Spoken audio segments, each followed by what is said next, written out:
start with the name of Allah Almighty.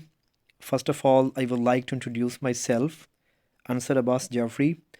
I am very delighted to be here on the platform of Hira Science Academy. Today, I am here for the discussion of first year English paper. Dear students, there are two major parts of paper. The one part is multiple choice. You can see that the MCQs paper and the second part of subjective paper. Okay, now I am going to talking about the multiple choice paper. In paper, there are three main portion of paper. The one portion is synonyms, and the other portion is multiple choice, and the third portion is circle the correct form of verb and fill up the bubbles. First of all, I will discuss about the synonyms. सबसे पहले तो आपको ये देखना चाहिए कि word synonyms जो है इसका मतलब क्या है, और हमने इसको ऑप्शन के अंदर कैसे आइडेंटिफाई करना है। अगर सैनोनिम हमारा वर्ब फॉर्म के अंदर है, सैनोनिम हमारा नाउन फॉर्म के अंदर है, सैनोनिम हमारा एडजेक्टिव फॉर्म के अंदर है, सैनोनिम हमारा एडवर्ब फॉर्म के अंदर है, तो डियर स्टूडेंट्स आपने मल्टीपल चॉइस में जो आपको ऑप्शन दिए जाते हैं वो भी आपने एज इट उसी ही डिग्री के अंदर आइडेंटिफाई करने हैं। ओके, सैनोनिम्स कहते हैं बेटा ऐसे वर्ड्स जिनकी प्रोनंसिएशन, जिनको बोलने का अंदाज जिसको हम कहते हैं वो मुख्तलिफ हो, लेकिन उनका जो मीनिंग है वो एक जैसा हो। ठीक है, उसको हम क्या कहते हैं? सैनोनिम्स कहते हैं। यानी उसका साउंड मुख्तलिफ हो लेकिन उसका जो मीनिंग हो, उसका जो मतन हो वो एक जैसा हो, उसको हम क्या कहते हैं? सैनोनिम्स कहते हैं। अब आपका जो पेपर है इसमें पहला पहला जो सैनोनिम्स है, पहला पहला जो क्वेश्चन है उसको हम पढ़ने जा रहे हैं। Steward looked embarrassed. एम्बैरेस्ड का मतलब होता है शर्मिंदा। अब आपने ये देखना है कि यहाँ पे एम्बैरेस्ड एज अ नाउन इस्तेमाल किया गया, एज अ एडजेक्टिव इस्तेमाल किया गया, एज अ एडवर्ब इस्तेमाल किया गया।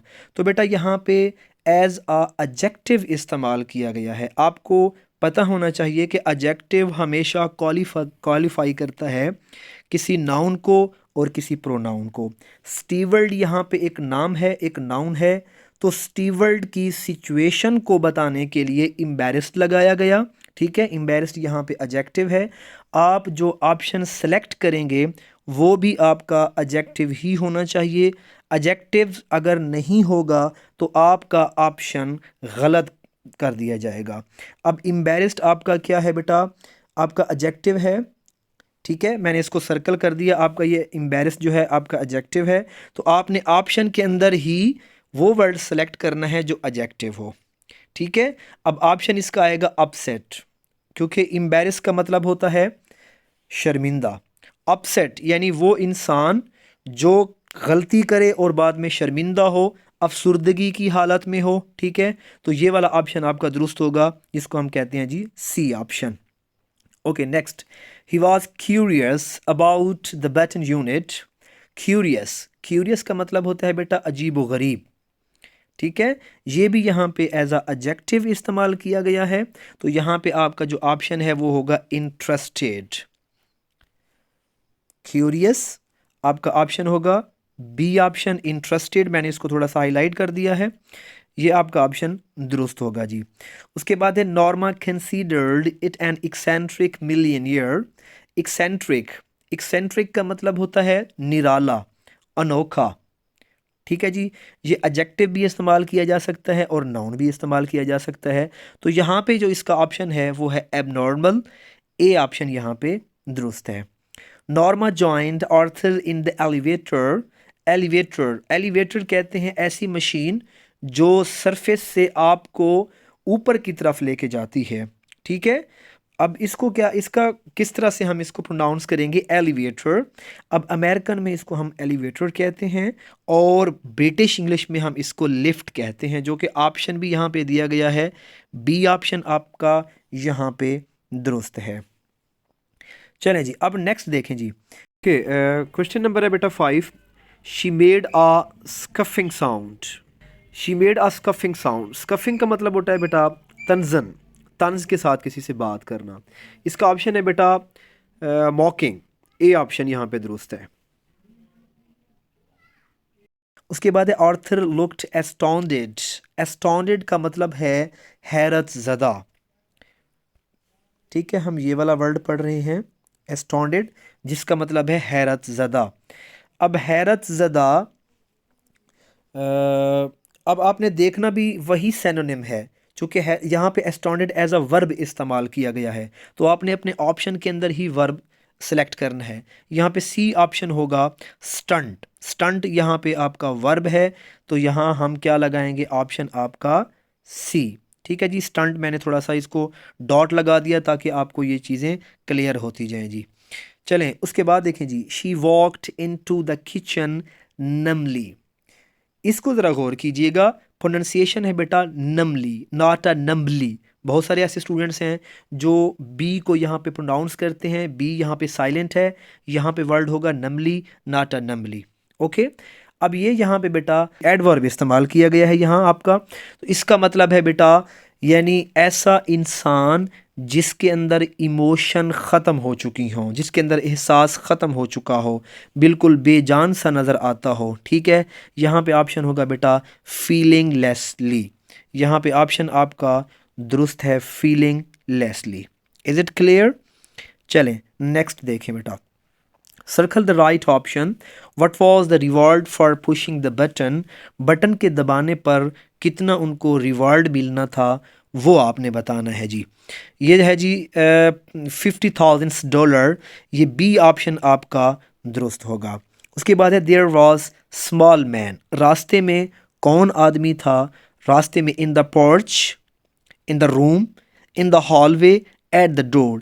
Definitely there was small man. There was small man, यानी रास्ते में वो आदमी था। जैसे ही उन्होंने दरवाज़ा खोला, उनको रास्ते में राहदारी में एक शख्स मिला छोटे कद का, तो यहाँ पे जो आपका ऑप्शन बनेगा बेटा वो बनेगा इन द हॉलवे। आपका ये वाला ऑप्शन दुरुस्त है जिसको मैंने टिक किया है, in the hallway. Okay, where did Norma put the lamb chops. ठीक है जी, यहाँ पे बच्चे बहुत सारे ऐसे पढ़ते हैं लैम्ब चॉप्स पढ़ते रहते हैं, लैम्ब नहीं है बेटा, लैम्ब इसको हम पढ़ते हैं अमेरिकन इंग्लिश के अंदर, ब्रिटिश इंग्लिश के अंदर इसको पढ़ते हैं लॉम चॉप्स। चूँकि हम फॉलो करते हैं ब्रिटिश इंग्लिश को, तो हम पढ़ेंगे lamb chops. Okay, where did Norma put the lamb chops, यानी नॉर्मा ने वो जो गोश्त था उसकी जो चांपें थी वो कहाँ पे रखी थी, in the oven, in the broiler, in the freezer, in the basket. तो यहाँ पे जो ऑप्शन है बेटा इन द ब्रॉयलर, उसने ब्रॉयलर के ऊपर जो है ना वो गोश्त की कतलें या गोश्त की जो चांपें थी वो रखी थी।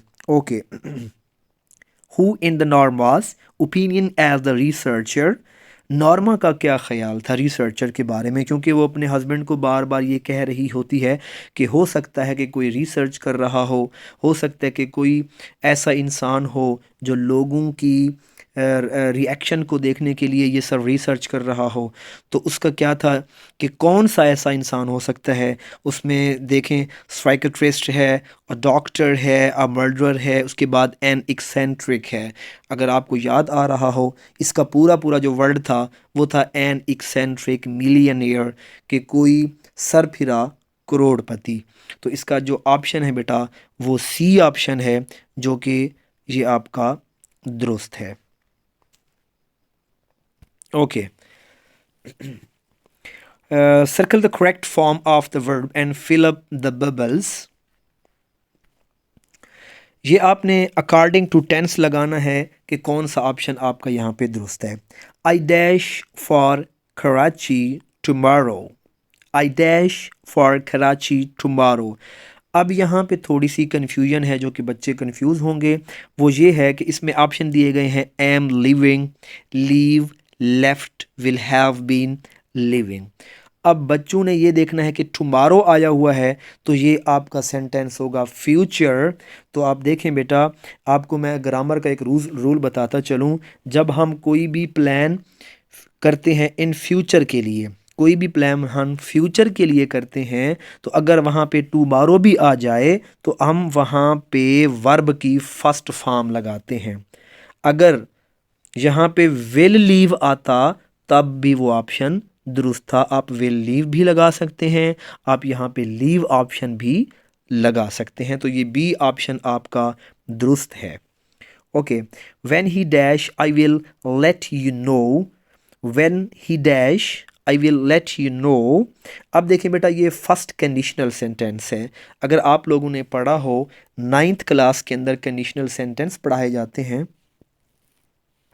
फर्स्ट कंडीशनल सेंटेंस वो सेंटेंस होता है जिसमें जो मेन क्लास होती है उसमें फ्यूचर सिंपल टेंस होता है, और जो क्लास होती है इफ़ वाली क्लास उसमें होता है जी प्रेजेंट सिंपल। ओके, अब व्हेन भी आपका इफ़ का मीनिंग यहाँ पे दे रहा है, when he dash I will let you know. ठीक है, अब ये पहला पहला हिस्सा जो है ये आपका प्रेजेंट सिंपल का है, और दूसरा हिस्सा I will let you know ये आपका फ्यूचर का है। तो ये फर्स्ट कंडीशनल सेंटेंस है। तो व्हेन ही के आगे आपने फर्स्ट फॉर्म और प्लस एस या आई एस वाली वर्ब लगानी है। अराइव नहीं आ सकता, अराइव्ड भी नहीं आ सकता, विल अराइव भी नहीं आ सकता। यहाँ पे ऑप्शन आपका दुरुस्त होगा बी, जो कि अराइव्स है।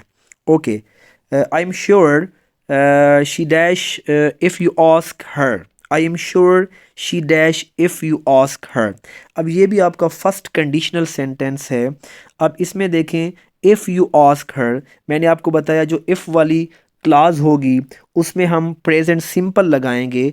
अब यहाँ पे देखें, इफ़ यू आस्क हर दिया गया है, ये ऑलरेडी प्रेजेंट सिंपल में है। यहाँ पे मिस अगर कोई वर्ड है तो वो फ्यूचर का मिस वर्ड है, यानी आई एम श्योर यहाँ पे आएगा she will come, she will come. क्योंकि इफ़ वाली क्लास में प्रेजेंट सिंपल है तो हमारा मिस कौन सा है, फ्यूचर सिंपल मिस है। तो यहाँ पे हमारा क्या आएगा, कम नहीं आएगा, विल कम आएगा, केम भी हमारा नहीं आ सकता।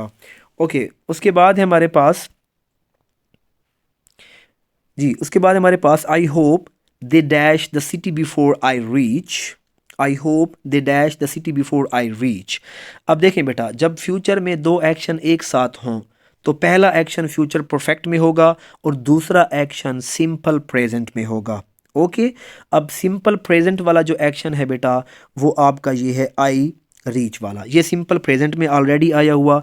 अब दूसरा जो एक्शन आएगा वो आपका किस में होगा, मैंने आपको बताया अगर दो एक्शन एक सेंटेंस में आ जाएं तो पहला एक्शन जो होगा वो फ्यूचर परफेक्ट टेंस में होगा और दूसरा ऑप्शन किस में होगा, प्रेजेंट सिंपल में होगा। ओके, अब दूसरा जो एक्शन है प्रेजेंट सिंपल वाला वो तो आपका आ चुका है। अब मिस कौन सा है, फ्यूचर परफेक्ट वाला। तो आप देखें ऑप्शन के अंदर हमारे फ्यूचर परफेक्ट वाले कौन कौन से ऑप्शन हैं, कुड नॉट लीव है, विल नॉट बी लेफ्ट है, माइट नॉट लीव है। कौन सा ऑप्शन है, यहाँ पे ए ऑप्शन आपका दुरुस्त है, जो कि यहाँ पे दिया गया है विल नॉट हैव लेफ्ट, ये वाला ऑप्शन आपका दुरुस्त है। चलिए।